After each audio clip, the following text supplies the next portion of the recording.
태극신검 이해를 시작하겠습니다. 상품 자본에서 상품 자본으로 복귀하죠. 한번 보겠습니다. 위 순환 형태의 출발점이 되는 상품 자본의 바탕은 생산물인데, 이 생산물은 생산자들의 소비를 위해 생산된 것이 아닙니다. 현 시대 생산자들은 자기 자신이 소비하기 위해서 생산하는 게 아니죠. 자급자족 시대가 아니죠. 판매를 위해 생산된다는 점에서 생산물은 상품이 됩니다.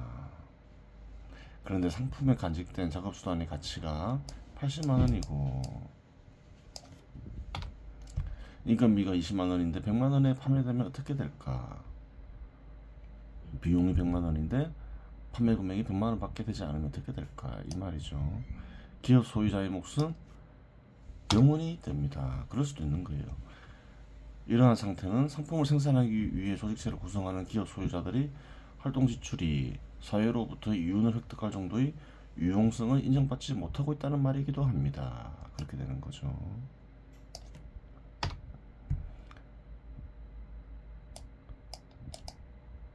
판매 금액이 100만원이라고 하더라도 판매하기 위해서 생산한 것이며 시장에서 교환 안 되는 이상 상품은 맞습니다. 하지만 기업 소유자는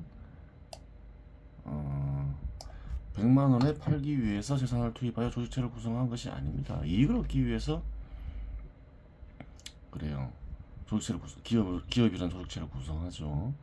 판매하기 위해 생산된 상품에는 기업 소유자의 목적이 간직되어 있습니다. 운이 없어서 손실을 보거나 이익이 나지 않게 판매하더라도 이익을 얻고자 하는 목적이 사라지는 건 아니죠. 어쩔 수 없이 이익을 못 내는 것일 따름이죠.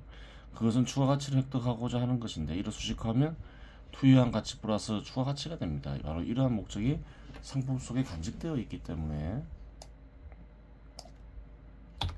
생산물은 단순히 판매하기 위한 상품이 아니라 유윤을 획득하기 위한 상품 자본이 되는 것입니다. 그렇죠. 판매되는 상품에 유윤이 간직되어 있지 않다면 상품은 될 수 있어도 상품 자본은 될 수 없습니다. 그래요.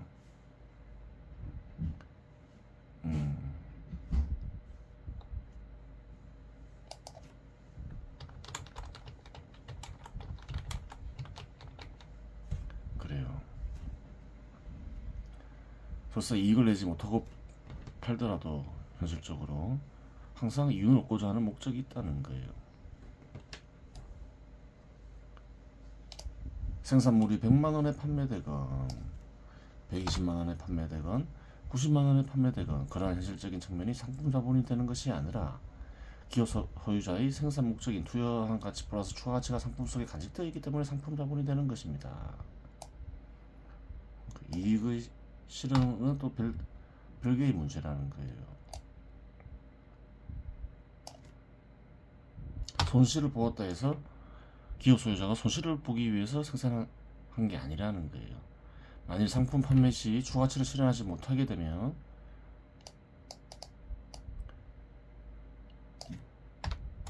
기업 소유자 역시 생존과 욕망 충족을 위해 소비를 해야 하니 투여한 자본은 지속적으로 감소할 수밖에 없고 장기간 지속되면 투여한 자본은 사라지게 되는 것입니다. 투여한 가치 플러스 추가 가치는 기업 소유자의 목적일 뿐만 아니라 자본의 목적이며 시장 지배 시대에서 제도의 핵심 의지이기도 합니다. 물론 이러한 의지는 자본의 운동과 결합하여 현실에서 나타나는 것이라고 하겠습니다. 그러하죠. 뭐 확인하는 게 어렵지는 않죠. 주변에 기업 소유자가 있으면 기업 소유자에게 물어보면 되는 것이겠지요. 앞에서 언급하였으나 이러한 상품 자본은 생산 영역이 시장에 지배받기 이전부터 상인들에 의해 이미 존재하였습니다. 상품 자본이 현 시대에 갑자기 나타난 건 아니라는 거예요. 고대에서 늘 있어 왔다는 거예요. 즉 상품 자본이 독립된 형태인 상업 자본은 수천 년 전에도 존재했습니다. 즉 상품 자본과 상업 자본은 동일한 개념에 의해 실현된 것이라고 하겠습니다. 동일한 목적이 발견된다는 거예요. 금융자본 역시 상업자본과 결합한 형태이건 권력과 결합한 형태이건 이미 존재하고 있었고 시장 지배 시대에서 구별되는 것은 생산 능력의 생산물이 시장 속에서 자본의 운동과 결합하여 생산되는 것뿐이라고 하겠습니다. 생산 능력이 시장의 지배하에 자본화되기 이전 시장의 지배하에 자본화되기 이전 생산 능력에서 생산된 생산물에 간직된 주가가치 몫은 상업자본의 몫일 수밖에 없었습니다. 그런데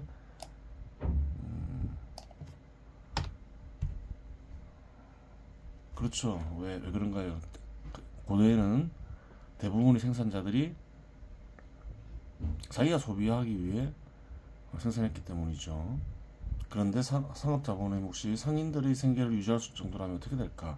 당연히 상업자본은 성장이 어렵고 정체된 상태에 머물 수밖에 없습니다. 그 축적이 불가능하면 그렇게 되겠죠. 규모를 키울 수가 없는 거죠. 얻은 이익을 다 자기 생존을 위해 써버리면, 그러면 생산물에 간직된 주가가치가 상인들의 생계를 보존하고도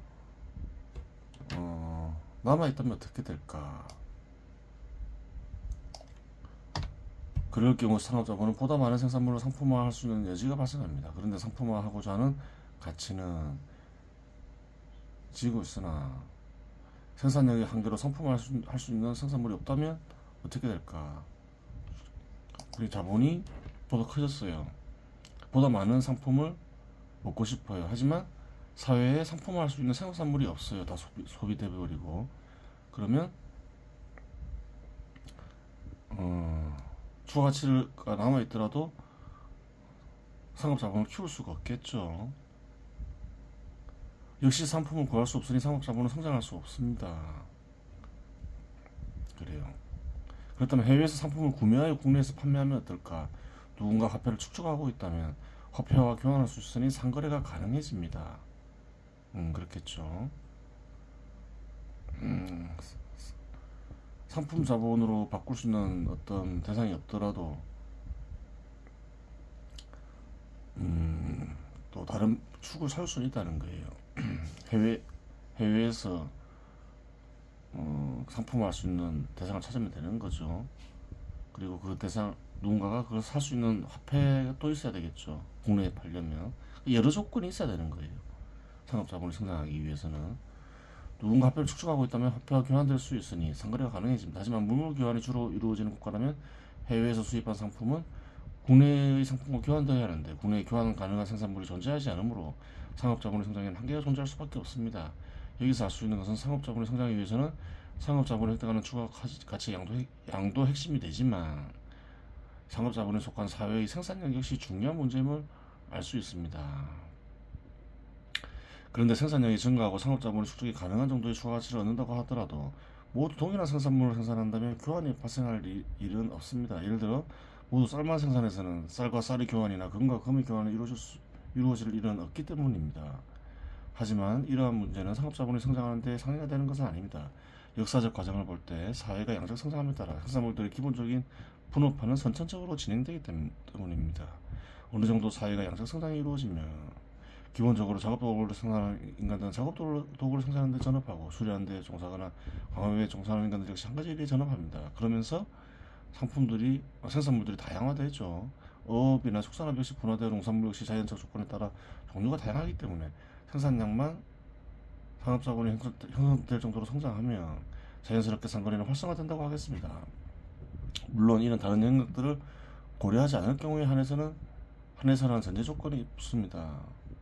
만일 권력을 지닌 정치 영역에 상거래가 이루어질 생산물들을 세금으로 거두어 가서 소수가 서로 간에 분배하여 소비해버린다면 시장에서 상거래에 사용될 생산물이 사라지므로 상업자본은 성장할 수 없습니다.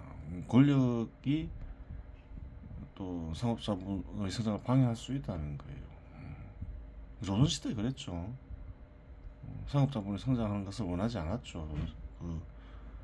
그래서 상업자본의 성장을 제한하는 제도가 있었던 거예요.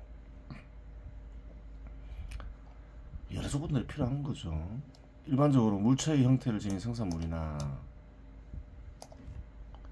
활동 지출이 상품이 되어 거래되는데 시간과 결합한 활동이 거래되죠. 시장에서. 최근에는 물체와 활동 지출을 결합하여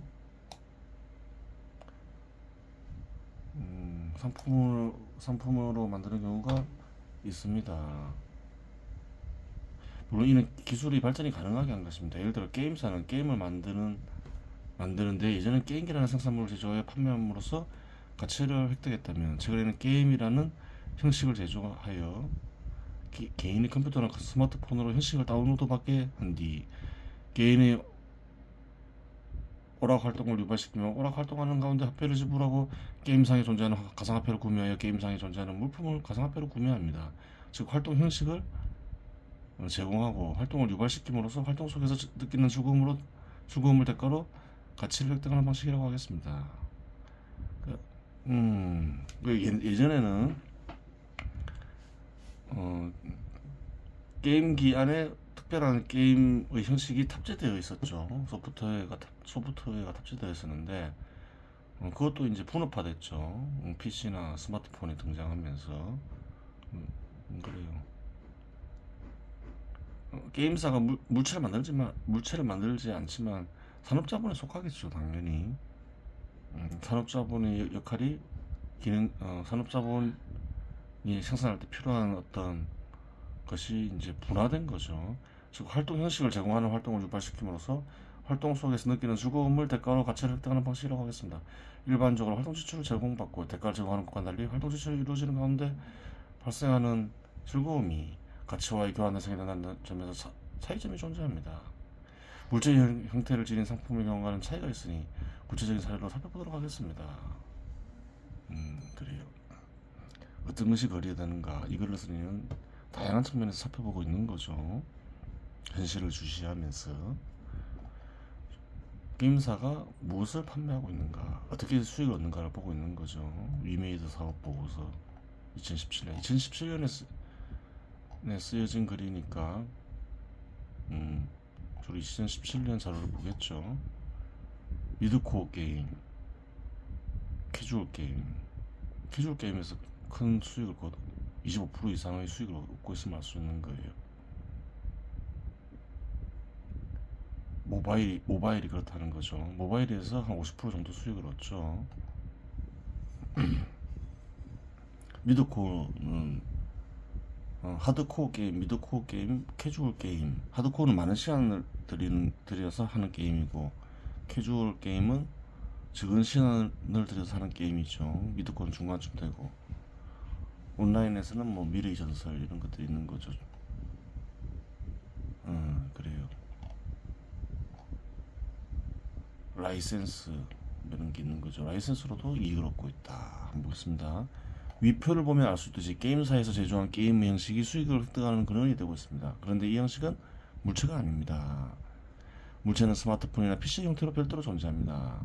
이는 스마트폰이나 PC가 존재하지 않는다면 이와 같은 형태의 게임이라는 형식을 제공할 수 없으니 PC와 스마트폰을 기반으로 게임을 제공하는 형태의 자본은 존재할 수 없음을 의미합니다. 그런데 게임을 제공하는 자본 역시 이윤을 획득하는 것이 목적입니다. 따라서 스마트폰이나 PC를 통해 게임을 즐기는 소비자로부터 가치를 이전받아야 합니다.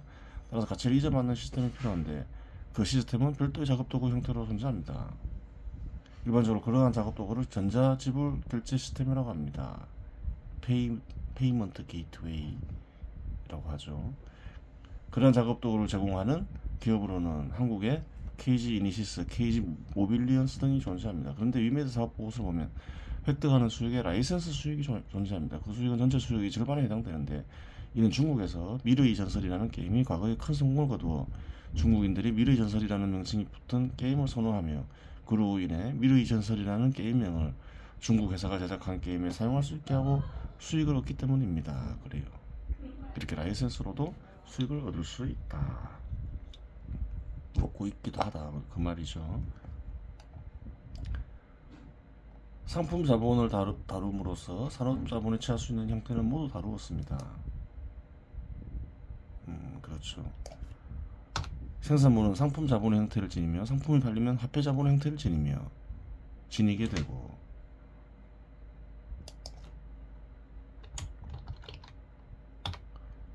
화폐 자본의 생산에 투여되면 산업 자본 형태를 지니게 됩니다. 그러면 산업 자본의 성장 여부, 즉 속적은 어떻게 알 수 있는가 하는 부분이 발생합니다. 그래요. 커졌는지 커지지 않았는지 그걸 어떻게 하느냐. 개별 산업자본의 경우 축적이 이루어졌는데 추가 투자가 이루어지지 않았다면 현금을 많이 보유하고 있을 수 있습니다. 반면에 개별 산업자본의 경우 축적이 상당 기간 이루어져 현금을 많이 보유하고 있다고 하더라도 추가 투자가 이루어지면 현금 보유량이 미미할 수도 있습니다. 따라서 현금 보유량이 산업자본의 양적 성장을 측정하는 지표가 될 수는 없습니다. 따라서 유용한 생산물 생산한 작업수단이 축적된 정도, 즉 및 가치가 산업자본의 양적 성장을 측정하는 지표가 됩니다. 그렇죠. 산업자본의 규모는 생산시설의 규모가 되겠죠. 화폐로 측정되는. 마찬가지로 화폐자본의 양적 성장의 지표는 대출된 화폐량과 대출 가능한 화폐량의 합계가 되며 상품자본의 양적 성장 지표는 상거래 가능한 상품자본의 양이 되고 활동자본의 양적 성장 지표는 교환가치를 지닌 특수한재를 지닌 활동지출량의 크기가 되는 것입니다. 그래요. 어떻게 양적 성장을 측정할 수 있느냐, 그래요. 그 지표를 알려주고 있는 것이지요. 그래요. 이번 시간에 여기서 마치겠습니다.